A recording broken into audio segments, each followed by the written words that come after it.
out again, and we're going to hang out a little while. We're going to talk about life, and we're not going to tell anybody that there's a bunch of other people listening to your life as you call, and we discuss it because that's what we do here. We talk about life and stuff, and all those dynamics and all the crazies that the termites that float through the dysfunctional airways and get into your head. Ah!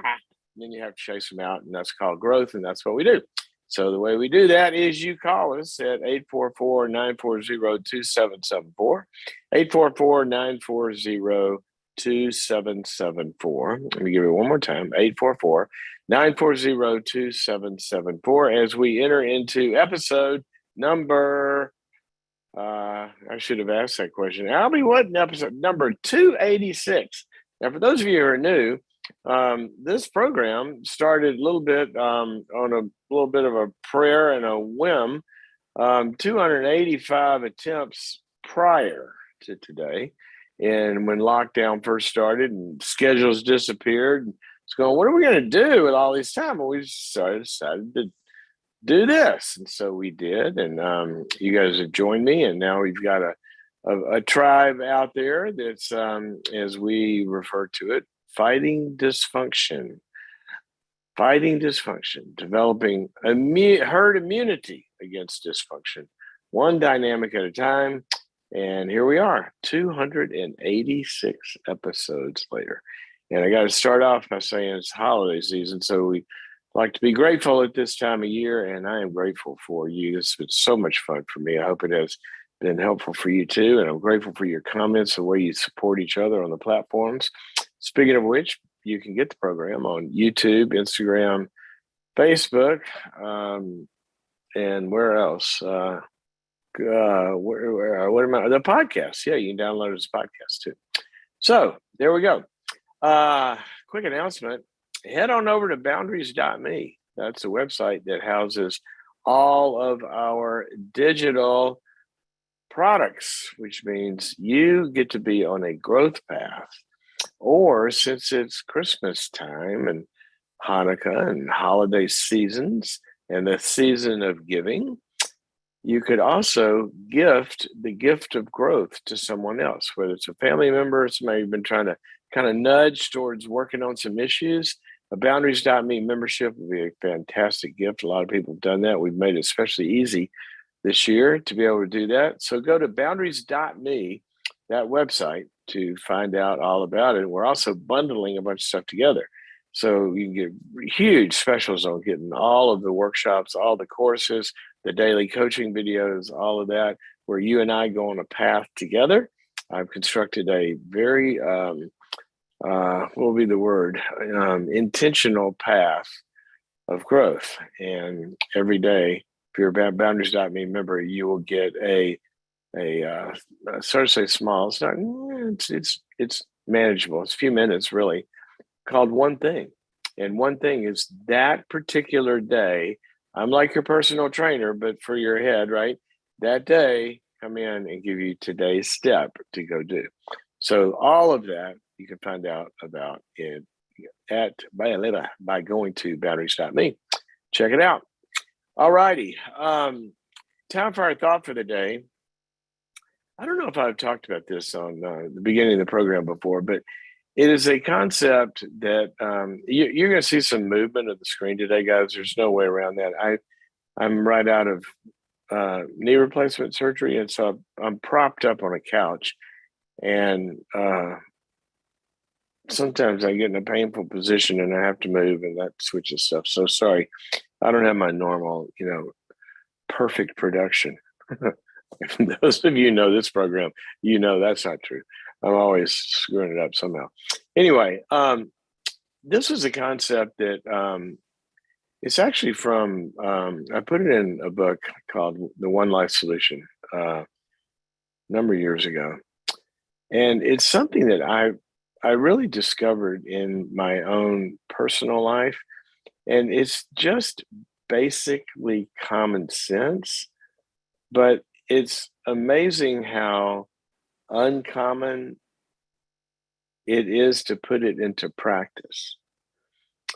And I mean, basically, this is the way life ought to work. But I notice in some areas, what we'll tend to do is we'll just not notice that we're not doing what would be smart. And the concept goes like this: find the misery and make a rule. Find the misery and make a rule. Now, if you know me very well, I'm not a big rules person. There's a lot of reasons for that, unless some of you go get upset and send me an angry emails. Well, there's things are right and wrong. There's absolutes and all this kind of course there are, right? I understand that. But by and large, rules are meant to be, in some developmental senses, in maturity paths, rules are meant to be a building block to being able to have principled living. You see this in many of my favorite verses. You see how the law was given as rules that are building blocks to righteous and good living. But when Jesus came along and brought a different level of revelation to understanding how those rules work, he said that paraphrasing here, the whole New Testament, that principles govern the rules. For example, remember the Sabbath. You're not supposed to do work on the Sabbath, right? And so one day he healed somebody on the Sabbath, and the rules police came after him. They said, "What are you doing? That's working on the Sabbath." And he said, "Which of you, if your donkey falls into a ditch, is not going to lift him out of the ditch on the Sabbath?" See, it's the law. Which of you wouldn't do good? Is it against the rules to do good on the Sabbath? No, it's not, because the principle that came from was supposed to be a principle of things that are good for us. So sometimes it is good for you to break a rule. For example, if my wife is going into labor, right? And I'm driving her to the hospital, and the speed limit says 30, and it looks like I'm about to have another daughter in the front seat. All things safety considered and looking out, the principle is I don't want to hit another car. But the rule is I might drive a little faster than 30 to get into that building before that baby comes out, right? Because there's a higher principle at work. So that's what I mean by I'm not really a rulesy person in that sense. But rules are sometimes needed where principles are not getting executed in very helpful ways. And so I love this phrase. I don't know, it just went through my head one day a long time ago. Find the misery and make a rule.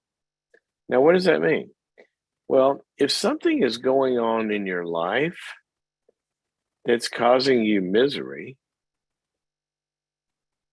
there's probably a rule that you can make that if you don't violate that rule, you won't have the misery. Let me give you an example of this. It is a principle in the New Testament to live a sober life. Okay? Now, a lot of people can live sober lives by responsibly having a glass of wine at dinner or having a beer after a round of golf or, whatever it is. The principle is they're living a sober life. But there are some people that are addicts. Remember I said the maturity piece here. There's not enough maturity, and I know that's a complicated, you got addictions and disease models and all that kind of stuff. My point is there's not, let's use a better word than maturity. There's not enough ability to live out the principle. So they need an absolute rule. You can't touch the stuff. And guess what? If you obey that rule, you will avoid all the misery that falling off the wagon will bring you. That's the simple principle. So where you have misery in your life that is recurrent, it may be a very, very good practice for you to make a rule so that won't keep happening. When I wrote that chapter in the book, One Line Solution, um, I think I gave a couple of examples in there.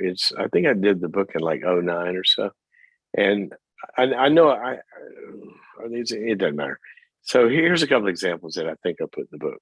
One was I have this is why I was an accounting and finance major in college. I've just got kind of a math brain, and it's not that not anything that I pursue professionally, but my brain just works that way.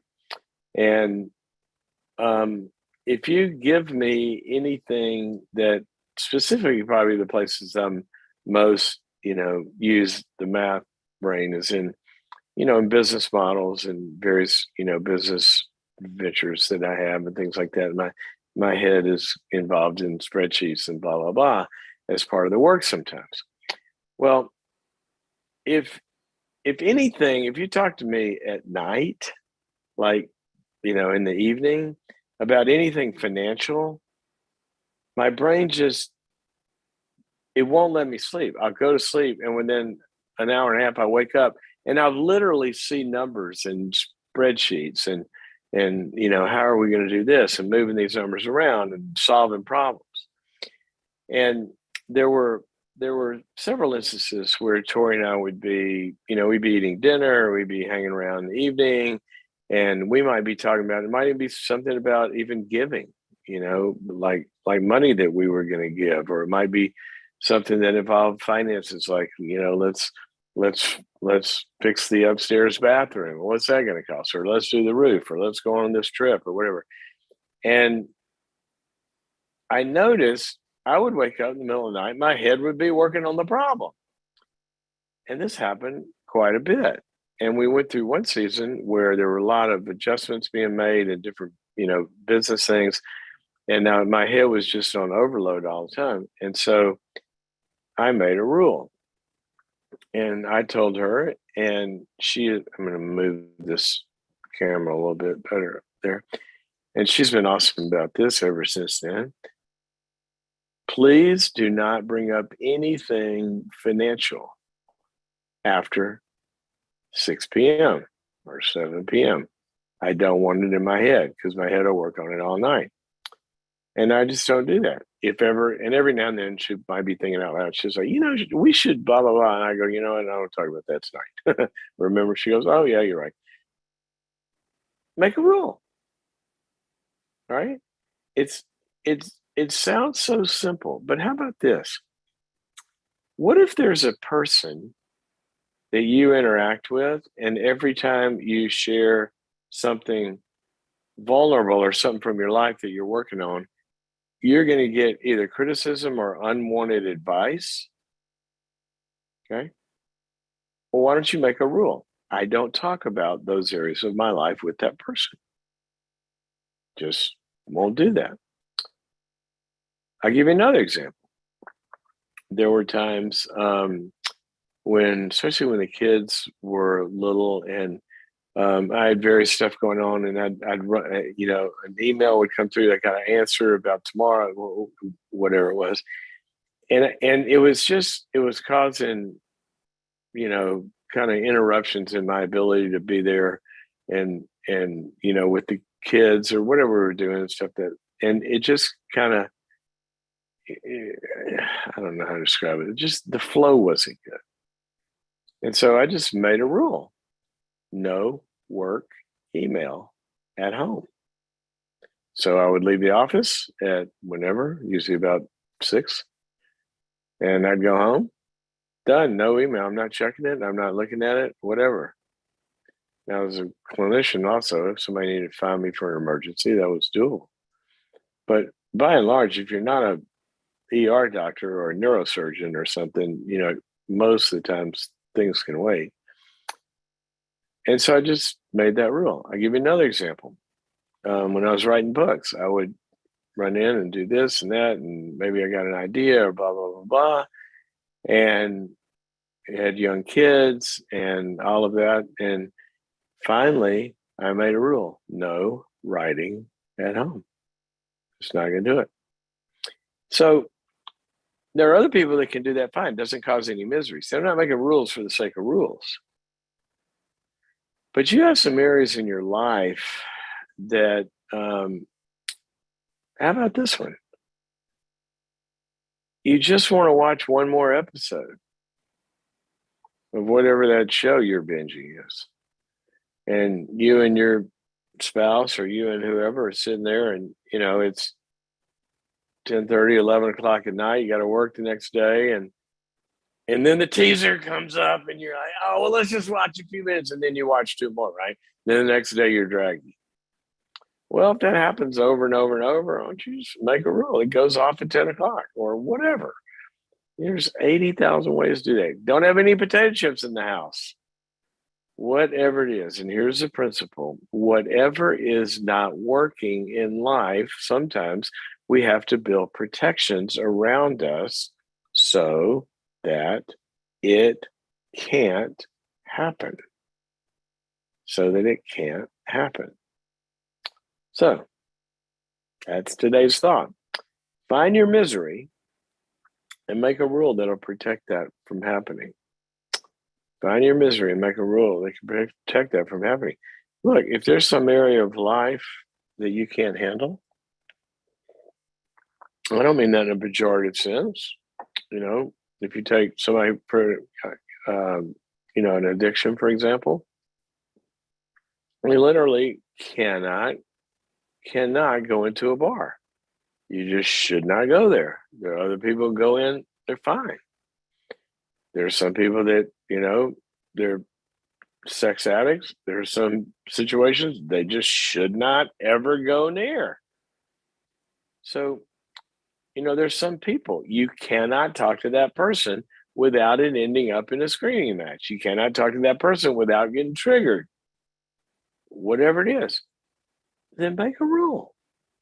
Don't think it's going to be different this time.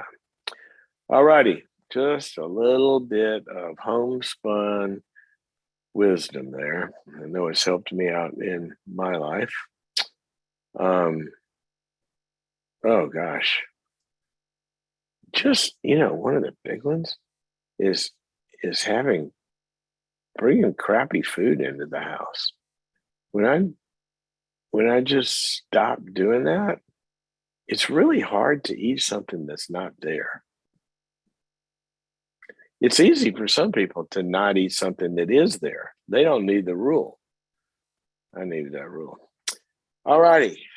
So let's go to our questions. Let me give you a number out, 844-940-2774, 844-940-2774.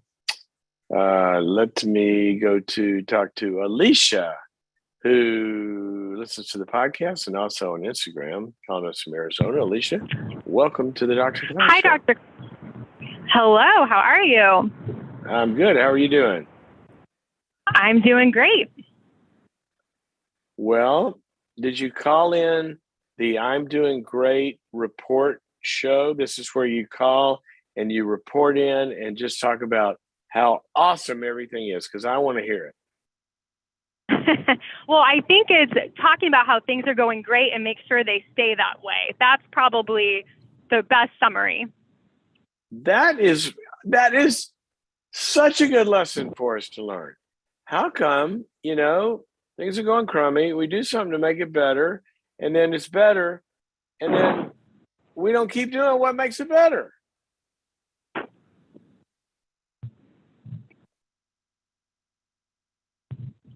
Yeah. Right? You disappeared on me. Okay, so tell me your question or your comment. Yeah, so my question is, I have experienced a lot of family hurt, and that family hurt has stemmed from my family having their own family hurt, so very generational. And I have been on a journey to heal myself, and I'm very fortunate that my parents decided to go on their own journey, so we are independently in much healthier places, and our relationship is in a much healthier place. But what I find myself struggling with, It's so much better when the Yes, whole yes. family decides we want to get well, right? Absolutely. It's I'm very, very fortunate and grateful that everyone was on board and we've all moved forward together. The question I have is I do find myself at times thinking about what has happened. I let that get in the way of me fully stepping into what is currently happening, which is so my question Well, for you is you just you kind how of went do out I, on me. You said stepping into what's currently happening, which is what? which is good, right? Which is So good. Okay. yes. So I find myself thinking about, the past and past experiences, and I'm letting that color the good things that are currently happening. So my Yeah. question is, how can I have better internal boundaries in my own headspace to not bring that in and project the past on what they are currently doing that is so good? That's awesome. Give me a specific example of how this works. Our Okay, so a specific example is I'm actually about to pick my parents up from the airport right now, and what I'm wanting is to have a really great family time, but I'm worried that we're going to slip back into past behavior, But even though we've done. specific. Oh, okay, so I guess a specific example is oftentimes my mother tends to regress and think about her needs over even my needs, and that causes me to think about my needs, and Specific, it just causes. specific, specific. That's a category. That's a description. I want a specific. Tell me what she does. Okay, so I think a specific example is I will ask for assistance with a home project or maybe an emotional need, and she will commit Specific, to provide. specific. To ask for an emotional I need, that's a category. Give me a specific. Okay, so let's say a specific is we're going to do a home project together while they're here. And we've made that commitment. And then there's been times where they get Specific, here. specific, specific. Come on, you can do this. I want to I hang a mean, picture on the wall with the hammer. My mother walks in and says I A, B, or C. Give me a specific example. So a specific example is I want to put a wall up, and they get there, and then all the plans that we made to do it do not happen because they decide to do their own thing, or they get sidetracked, or they think they know what's going to be best and it doesn't happen, and it just causes this disruption. Okay, you were doing pretty well, but then you got non-specific with me. I want to watch this on a movie screen. And when you watch a TV show, they don't say the parents and the kids had plans and then interrupted the plans. That's not what happens on the movie screen. What happens on the screen is you walk in and you say, okay, let's go hang on the new wall, and then this, that, and the other. And then mom says, there's a sale going down on the wall. I want to hear exactly how it happened. Okay, so exactly how it happened the last time was we were going to do a home project, and I explicitly told my parents. Stop. I don't know what specifically home project you're talking about. Give me the specific. I mean, we were going to paint walls, and Okay. I told them I needed them to stay at the house so we could do X, Y, and Z. And rather than Okay. stay in the house, my mother got in her own head and my dad got in his own head, and they decided that they did not need to stay at the house and that they were in the way. So they left Okay, wait a despite minute. me telling them to stay there. They got in their own head and then they did what? They left our house without assisting with any of the projects. Oh, okay. Now that's great. Now we got it. All right. So you realize this is very different than what you said earlier in our call. Do you realize that what you said earlier in the call was things are really good now, and these things that they used to do aren't happening, and I fear Yes. I need to get better in my own head because I fear they're going to happen. That's not what you just described to me. What you just described to me was not something in the past, but something that continues to happen. So let me clarify. That was something that happened in the past that I'm concerned about happening again. So that happened earlier this year, and we had a long conversation, and there's been a lot of progress, and that's an example of what I'm. Okay, yes. so that's not happening. Progress. Currently. They haven't had an opportunity. This is probably a better way to put it. They haven't had an opportunity to do bad behavior again. So I really have to trust them that all that hard work's going to show up, and I want to do my part to not project. Why? Why would you trust that they're not going to do that again? Because they have been in significant therapy and efforts to address those issues. That would be a reason to think that it's moving in the right direction. All right. Correct. But here's why I say this, though. I don't want you to get disappointed, and I don't want the progress that everybody has made to get judged or thrown up on or this, that, and the other. But for us to trust someone, okay, trust, actually real trust, where we really are careless and don't have to worry about it, trust also involves a track record. So in other words, I don't want you beating yourself up thinking you're projecting something when you're asking yourself to trust something you've never seen happen. There's no track record of their being able to do what you're wanting them to do, right? Correct. So that's not your fault. It's not bad for fearing something's going to happen that every time you've ever been in this situation, it has happened. I mean, your brain is just doing what it's supposed to do. It's making maps of the world, and this is the way it always works. But this time it's somehow going to be different. And so I shouldn't be worried about that it's going to be different. I want to validate that. That's a good fear in you. You follow me? Yes. You with me? Yes. Can you hear me okay? Yeah. Okay. So that's good. So way to go. Your brain is working.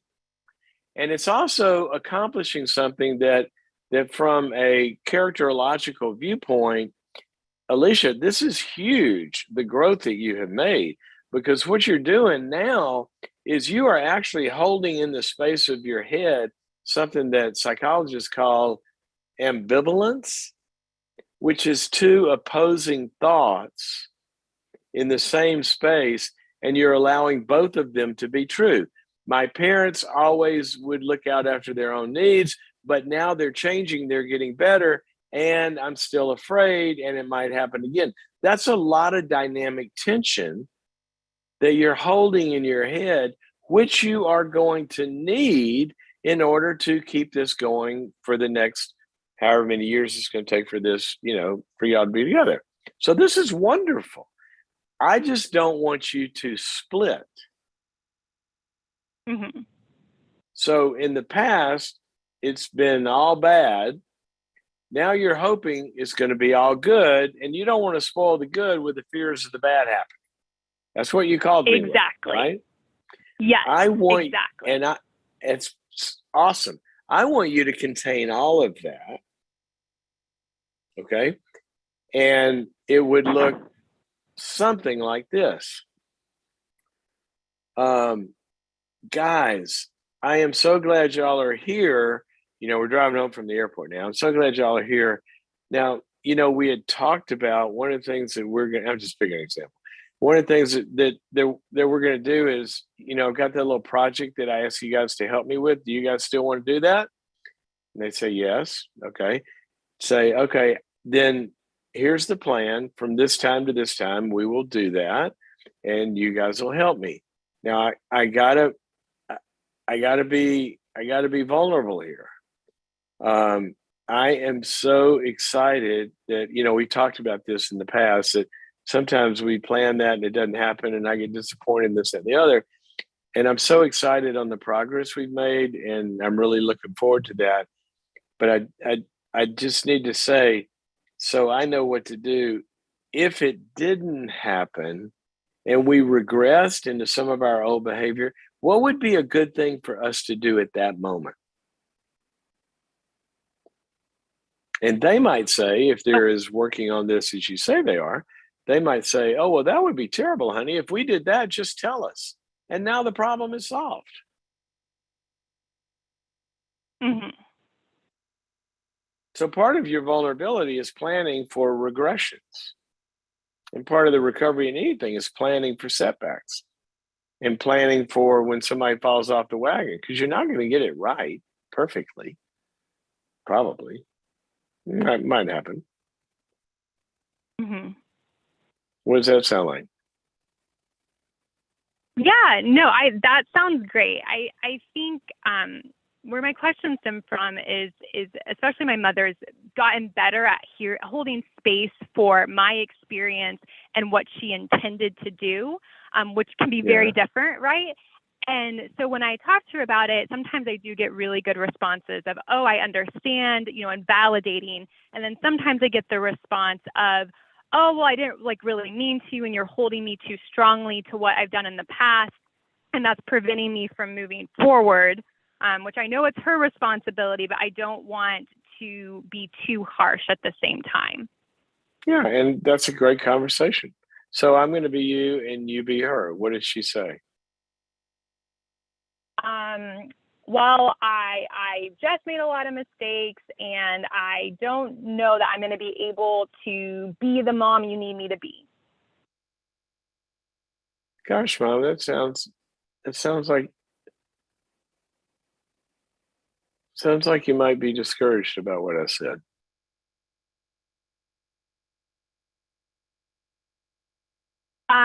Yeah, I mean, it's just frustrating that I can't be who I want to be and do what I want to do, and I really, really try, but it just never seems to work right.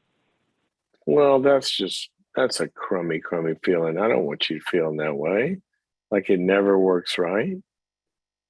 That's not my experience. My experience is that, gosh, it works well so many times. I've loved our time together. So by mentioning it, let me tell you what I'm not saying. I'm not saying that it never works right. I'm saying it's working Mm-hmm. working great a lot of the times. Now when I do something that's not helpful to you, I want you to tell me like you are now. Um, would you rather the times it didn't work right? Would you rather I not said anything? What would you like? See what I'm doing, Alicia, is Mm-hmm. we're not gonna go back into the old game that she's kind of wanting to go all or nothing again, right? Well, then I guess Mm-hmm. I just can't do this, right? And this is the ambivalence that I told you about earlier. You want to hold on to that dynamic tension, and you want to lead her into that, and you want to say things like no, I think it's great. Neither one of us is going to get this right perfectly, Mom, all the time. Mm-hmm. We just need to be partners in talking about it. So anyway, I think the more you process it and get it out there and see how that goes. But I love the path you're All on. right. Don't abandon this path. You guys are doing amazing, and I'm going to send all my callers to y'all to teach them how to do this. All right. Like I said, I feel incredibly lucky that they're on board with me. Oh, huge. It's huge. Okay, I got to run. Got to talk to some other people, but thank you for your All right, call. thank you. And she brings up a very good point there, guys. If you notice, this camera is moving around quite a bit because there we go. There's just not many times where things just aren't progressive in nature when you're talking about people changing and long-standing patterns changing. There's going to be mishaps. Okay, so what you do is you plan for that, and then you say, when that happens, what do we do? And then you become partners in dealing with the mishaps, and that's a good way to do that. Okay, one of the things that we started, I think yesterday, that we were going to try for a while is I'm going to take some calls, but also for those of you who don't want to call in, you can post your questions and we will answer them in that way. And here's one that got posted today. It says, how do I not feel guilty for drastically changing my relationship with my mom? Setting boundaries to make my family priority. When I lay boundaries, she makes me feel like I'm very selfish in rejecting her. I question myself continually at her coldness as her coldness prolongs. Okay, and then make sure I understand this right. It says, how do I not feel guilty for drastically changing my relationship with mom, setting boundaries to make my family a priority? I'm assuming what you're meaning is your family, you're married and have your own family apart from your family of origin, and that's the one you're making the distinguishing family lines here from. First of all, wow. Let me tell you this. So on your side here for making your family a priority. That is the created order. That's the way God designed the universe. That's the way we know that in healthy families, you want generational ties.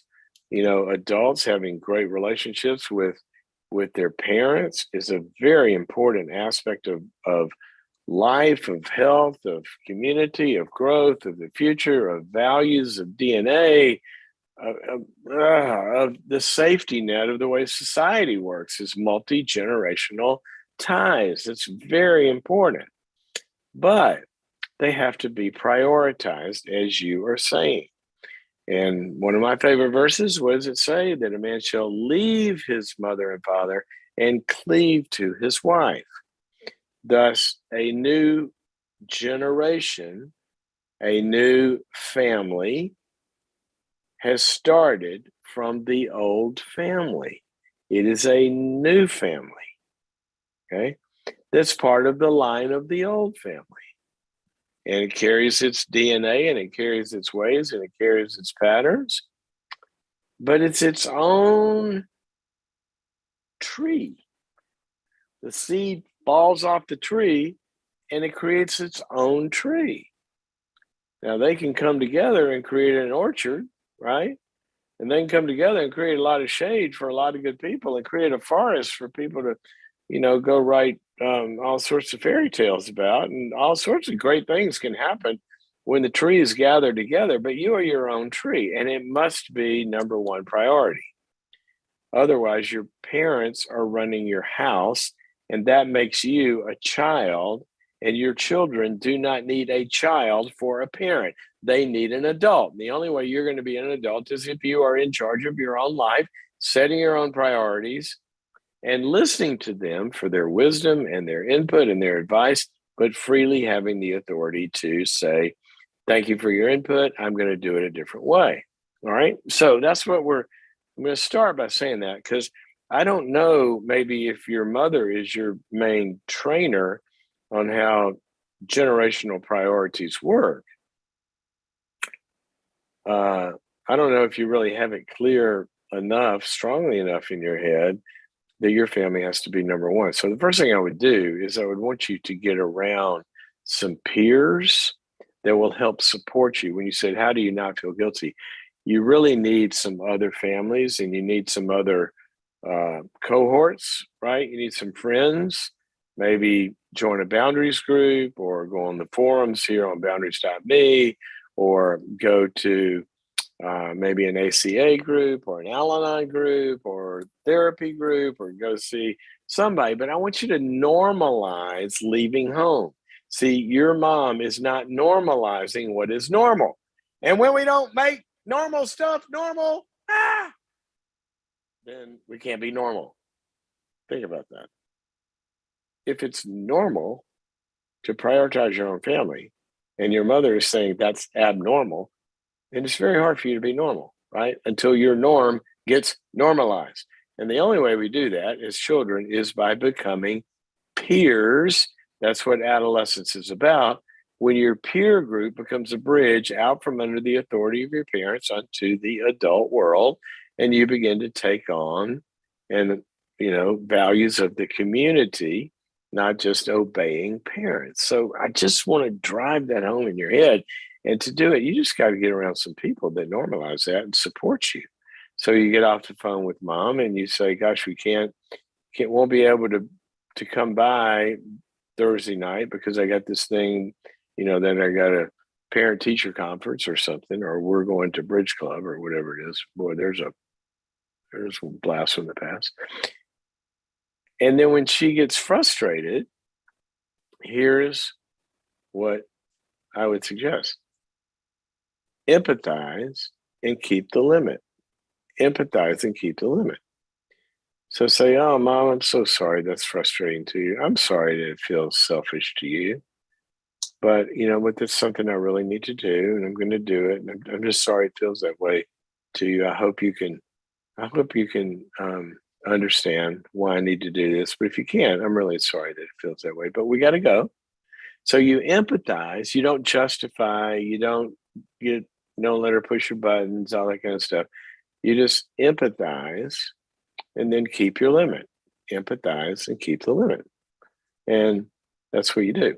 Now, another thing that really helps with this a lot of times is to sit down with mom at some point and say, hey, Mom, you know what? It's really important for me to see you and for us to see you and bring the kids over or whatever.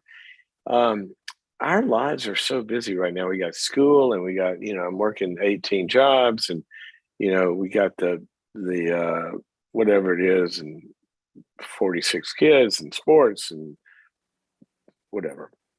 And I'm having trouble kind of getting it all in, which there's so many things vying for our time, but I want to make sure that I kind of want to make a plan. And so let's make sure that what if we had lunch once a week so we could guard that time and make it special and had lunch every Thursday or something like that, or we have whatever. And then you set the expectations and you set a structure. Now she's going to probably fight against this. Well, that's not, what do you mean once a week? I'm just going to talk to you once a week? What are you talking about? Yeah, Mom, that's kind of that's for this season. That's about all I got. So you're going to keep the limit and this and the other. But the more you can set an expectation, then you're not battling it on every occasion. Here's the big problem. For an invite to come over or do something or have this call or, have lunch, if it's not part of a larger narrative and a structure and a budget, then that one example gets put into a confirmation bias that you don't care about her and don't have any time for her, which is not true. But it is true if there's not a structure that negates her distortion of it. It's not true, Mom. I do have time for you. Remember, it's going to be on Thursday. So that's another way that I would do that. Plus, I think you probably need to get with a good shrink or somebody and get these voices out of your head that have to do with that. Go to boundaries.me, sign up for I think we still have a trial. Do we still have a trial, guys? How does that work? Albie, Jessica, Greg, anybody listening to me on my team? How's the trial work? Hello. You know what? I've been abandoned. We're here. No. Greg, do we still have a trial? So the trial's coming back in. Henry, can you hear me okay? I can hear you, Albie. Yeah. So hey guys, for those of you who think you're hearing voices, this is my team that's spread out all over the country, and now they're gonna give me the answer to this, so I don't say the wrong thing. The trial's coming back in January. Okay, trial. We used to have a trial, and apparently we don't. Anyway, so scratch what I said. On there, what you can see is you can look at all these different topics that are on boundaries.me. And what you'll see is there's a lot of courses that apply to this, how to have these difficult conversations. They'll outline it for you. There's workshops. There's a lot of materials on there that can show you how to have that kind of conversation with mom, if that's what you need to do. Okay. So let's,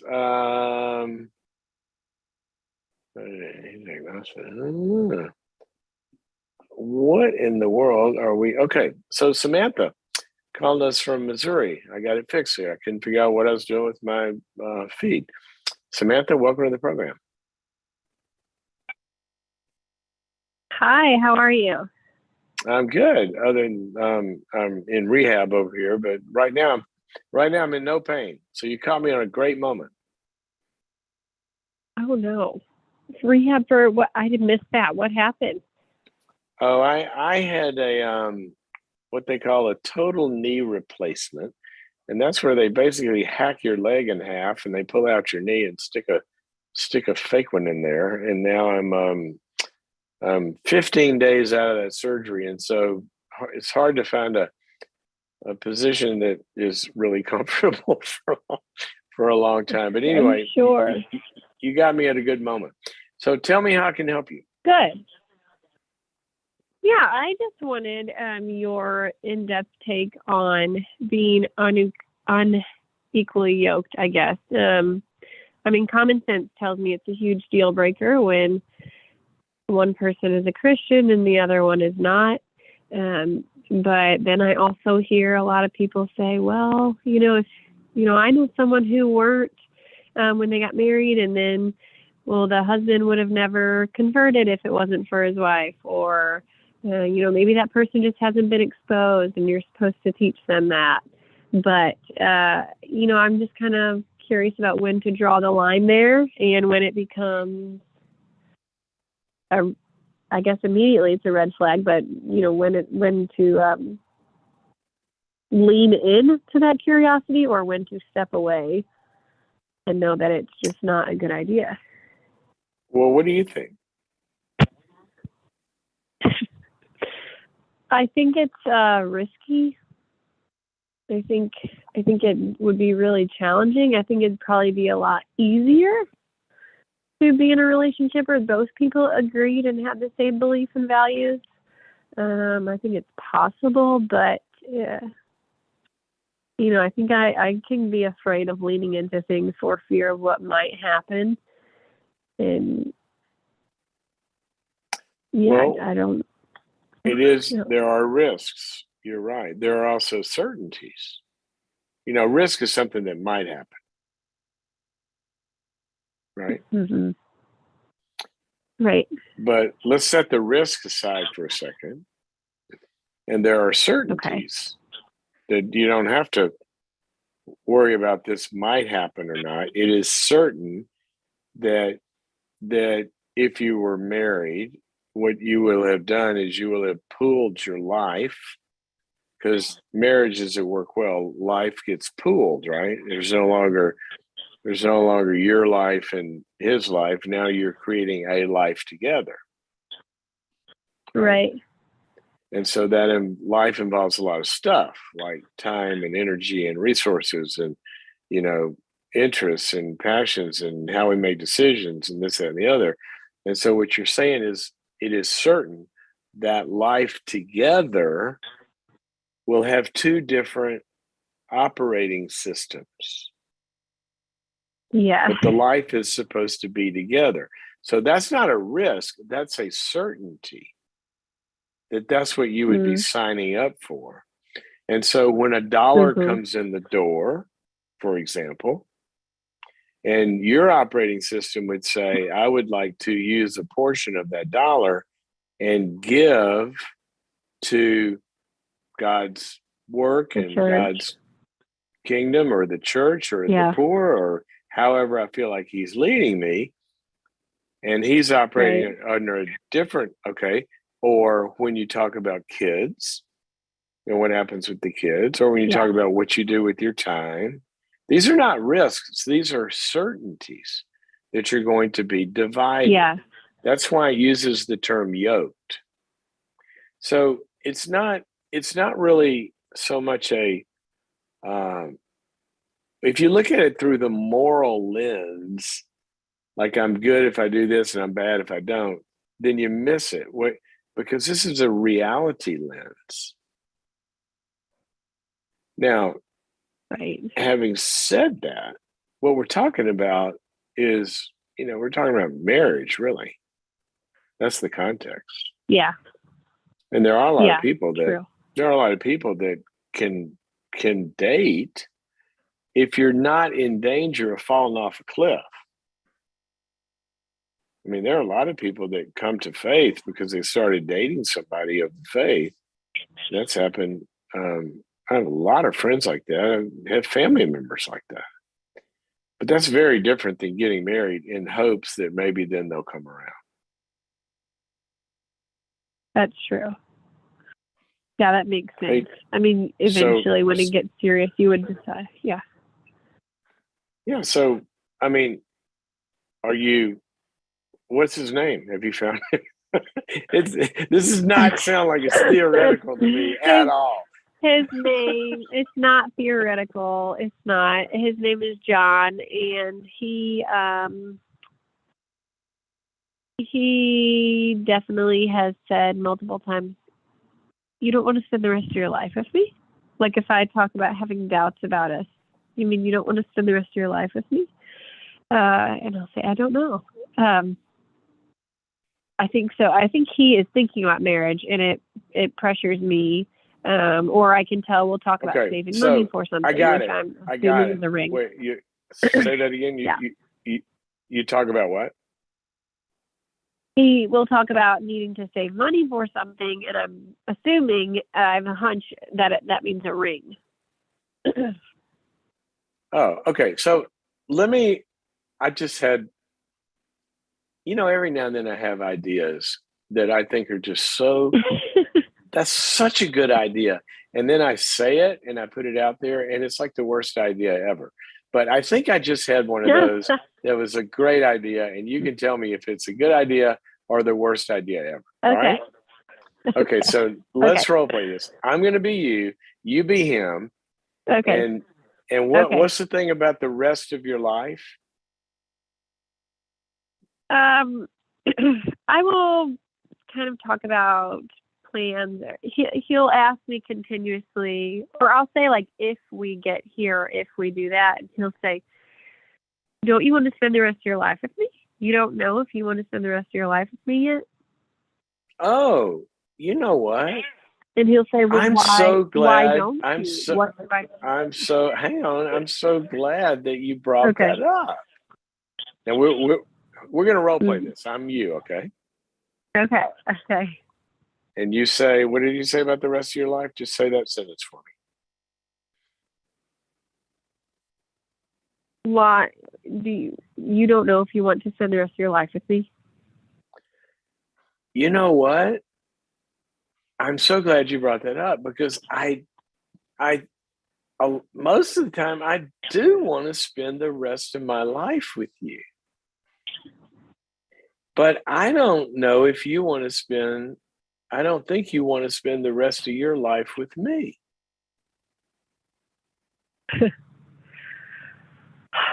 I wouldn't be with you if I didn't want to spend the rest of my life with you. Why do you say that? I don't want to be with anybody else. I only want to be with you.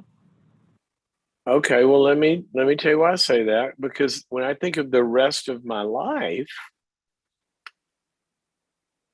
the rest of my life is going to involve a lot of that time, doing stuff related to following Jesus. Like I'll be going to church and I'll be in a couples Bible study and support group, and I'll be giving some money here and there and this, that, and the other. That's what the rest of my life is going to look like because that's who I am. But I mean, so far I don't hear that that's how you want the rest, meaning the remainder, all of it, the rest of your life to look like. I can't believe we're talking about this again. Do you want me to just pretend that I believe in that? Would that make you happy? Is that a real question, Joey? That No, seriously, Joey, is that a real question? Do you really think I want you to lie to me and pretend? Do you really think that? Well, what do you want to do about it? So, no, this is what has happened before. So what? We disagree on things. people have disagreements all the time. There's many couples who disagree about things and they're happy together. So what we disagree about, God? Well, that's right. You're exactly right. And there are many things we disagree on that I'm sure there'll be 8,000 more. You say tomato, I say tomato. But, and, maybe what color the curtains are going to be or so. There's 1,000,000,000 things we disagree on. But I only want to be married to someone that we do agree on who is going to govern our marriage. Because we can't have two masters. And if we're both agreeing that we are going to follow Jesus and do our marriage the way he says do, if we don't agree on that, we're going in different directions. So that's the one thing that is different than everything else. And that's why this is such a big deal to me.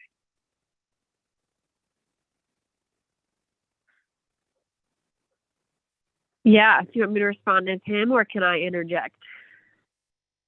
Why don't you give me his answer and then you can interject. I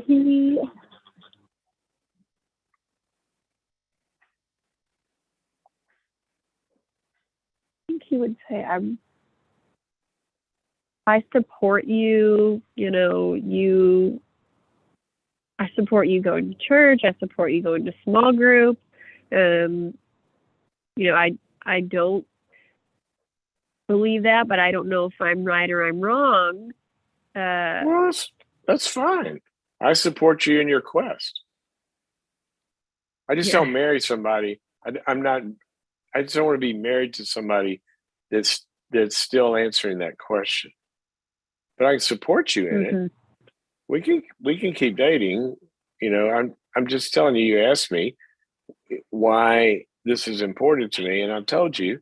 And personally, I just don't want to have a divided life. And another thing is, I really don't want to have the most important thing in my life.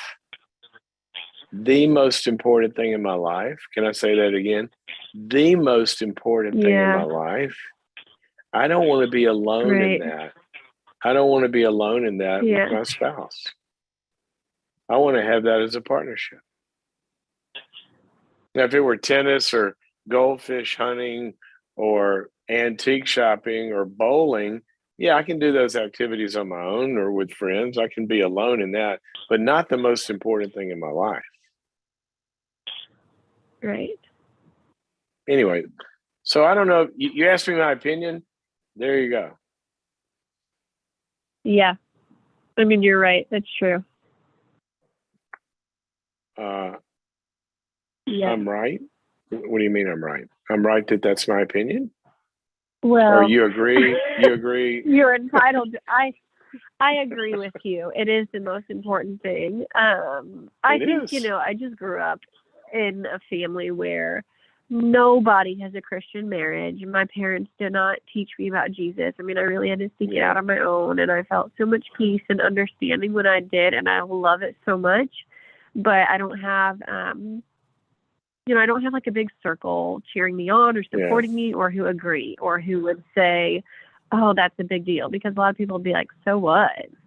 And I think even people who knew me before I felt like I really came close to God would say, well, why, they don't quite get it. So it feels like a semi-lonely path until I know that the Lord leads me to where I'm supposed to be. So I think I keep battling in my own mind.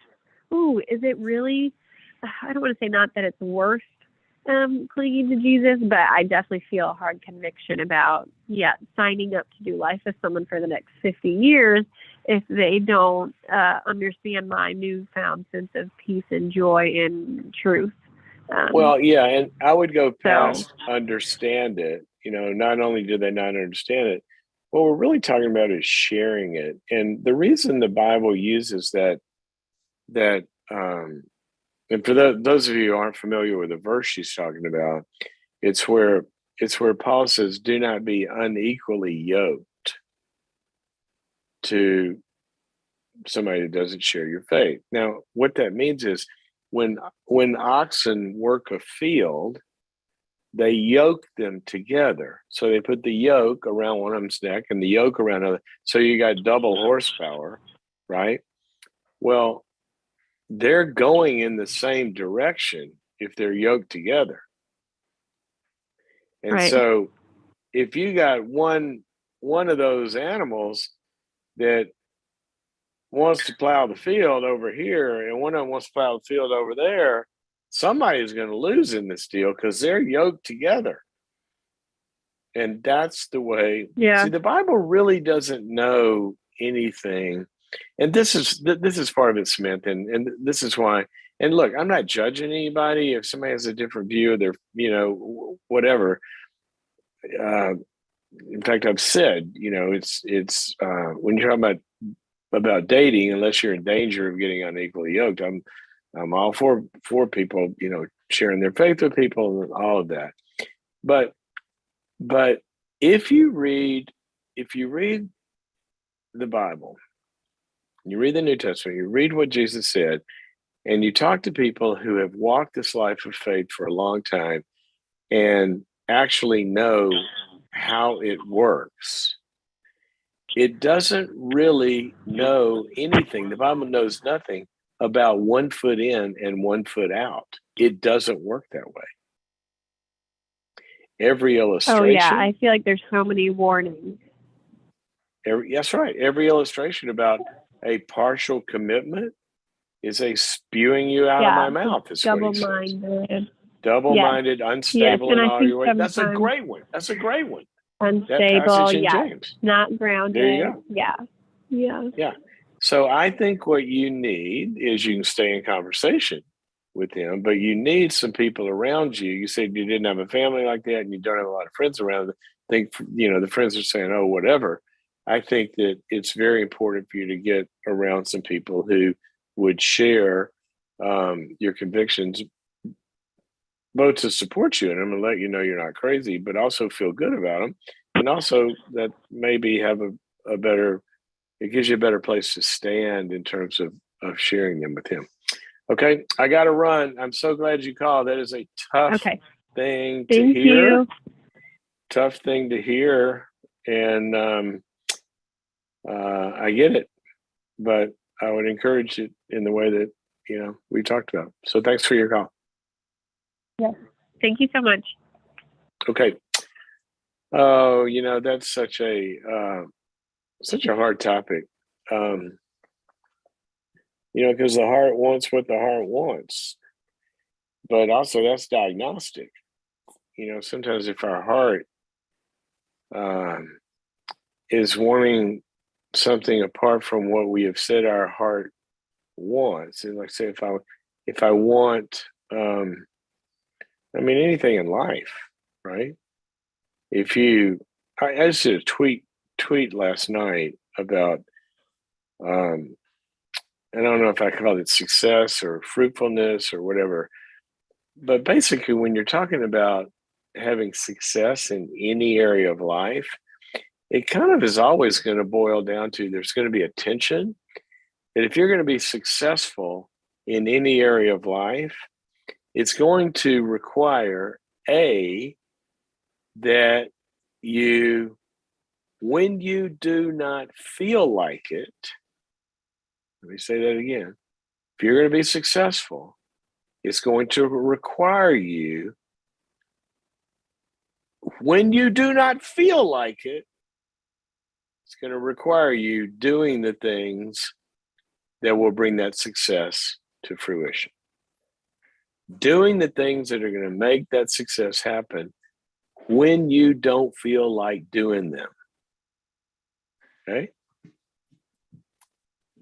If you're going to, I experience this and you all know what this is like.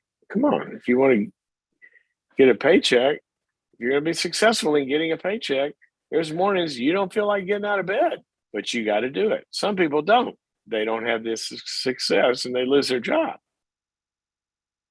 There's so many times when we just have to go, God, I don't want to do this.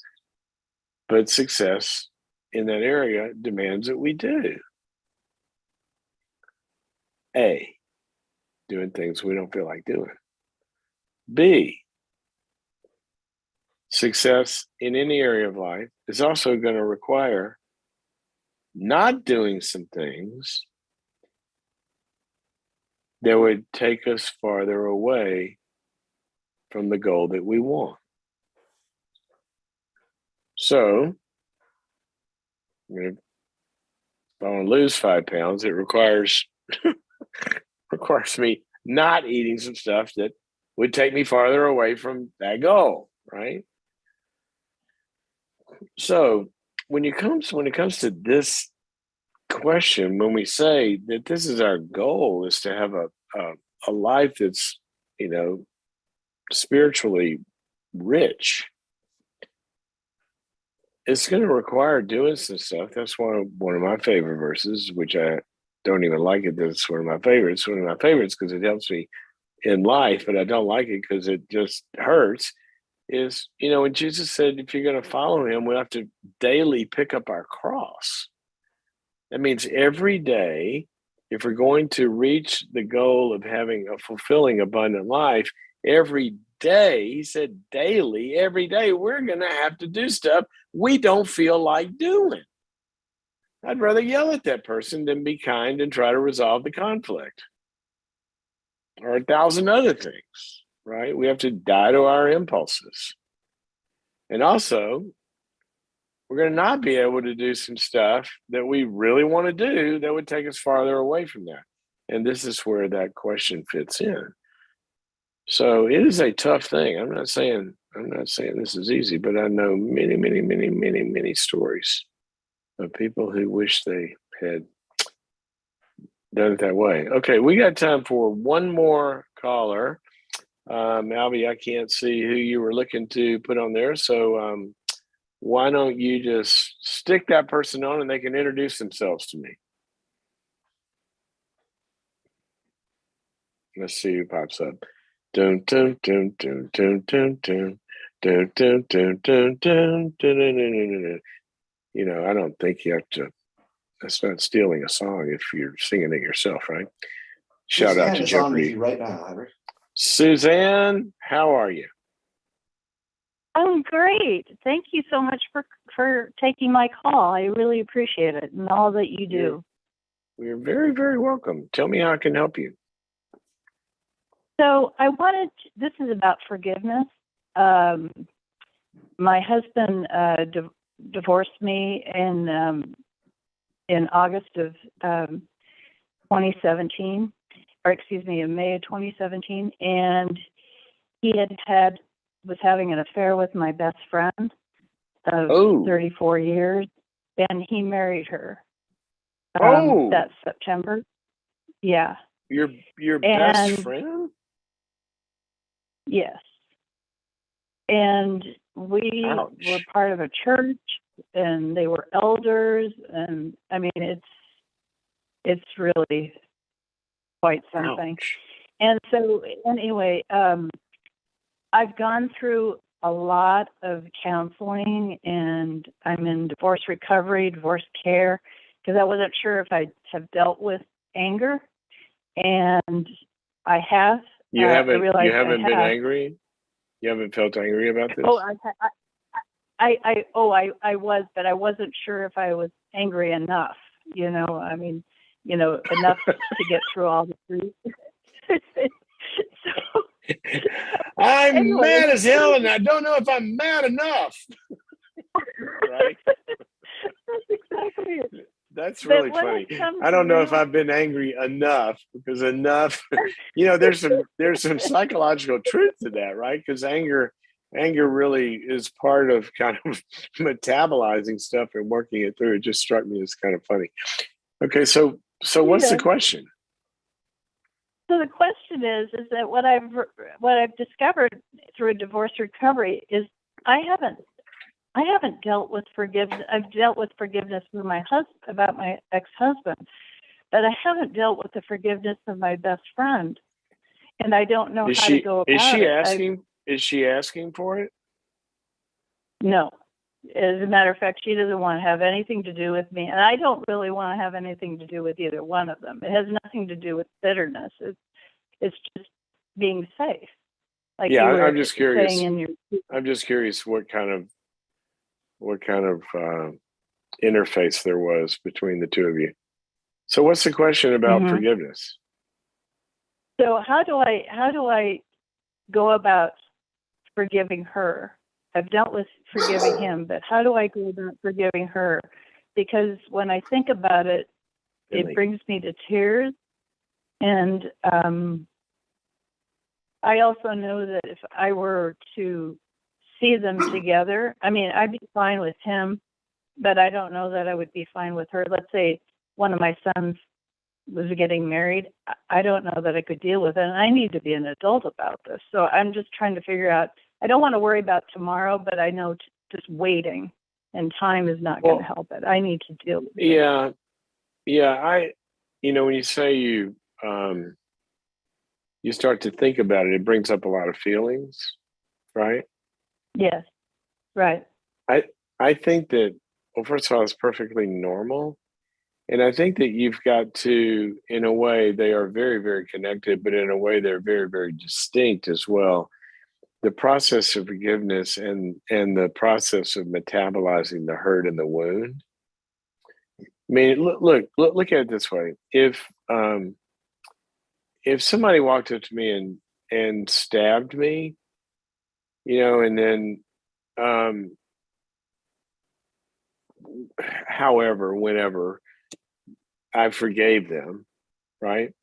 And let's say that I could get to a place, for whatever reason, the dynamics were such that I could forgive them, let's pretend quickly.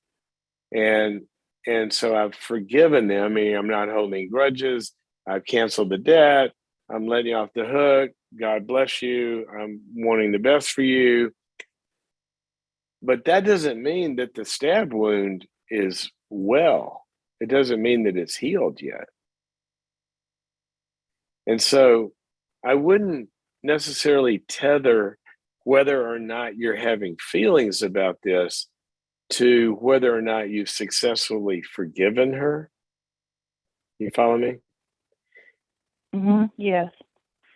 And so right now they are tethered, because you think of the forgiveness thing and it just brings up the whole topic. So I think you would probably do well to look at this like you got 2 divorces, not one.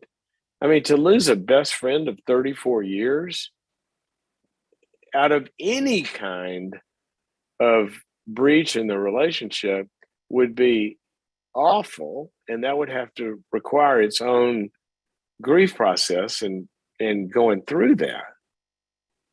But to lose a best friend of 34 years because she stole your husband and married him, that's not a small wound. Right. So I would just want you to get with some really good people and just talk about how that feels and what it's like, and the anger and the hurt and the betrayal and everything that goes with it. And you just got to process all of that. And then you can forgive her as a forgiveness in some way is kind of like a position. It's a place we stand. It's like, I'm no longer standing above you, judging you. I'm going to pronounce you off the hook. I'm not holding this against you.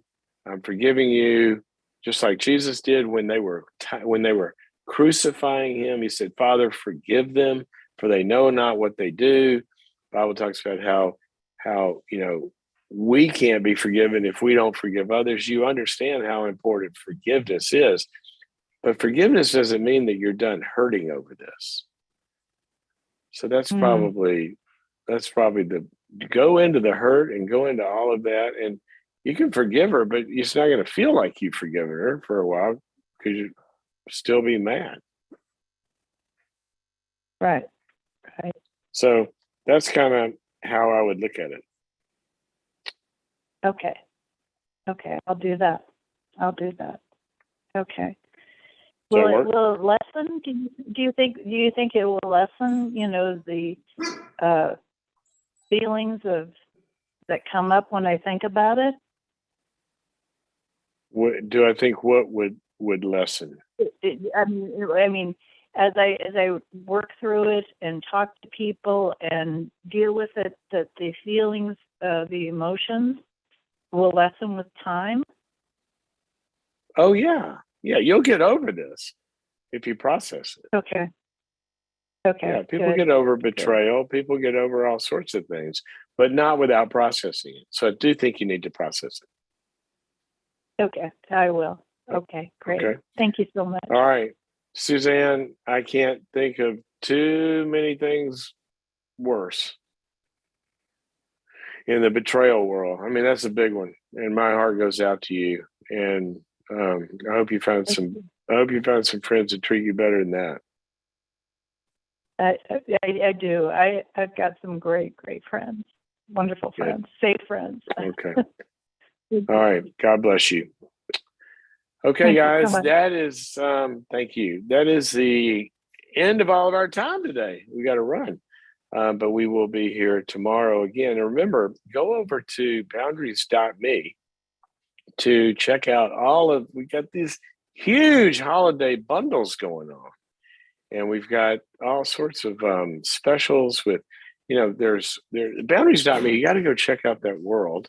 There's so much there there's the courses, and there's, the just being a member of boundaries.me, you have all of these courses that are, 90. Oh, I just had a friend walk in, guys. We got 90 something courses plus on there about all these areas of life, where there's the clinical arena, addictions and anxiety and depression and all that kind of stuff, or all the relational areas of life, all the things that go on in marriage and dating and parenting and extended family, and then also the goals and reaching your goals. We have all of this stuff happening on. Sorry, guys. I just there's a bunch of stuff going on in my house, and I'm immobile, as you know, recovering from surgery, so I can't go fix it.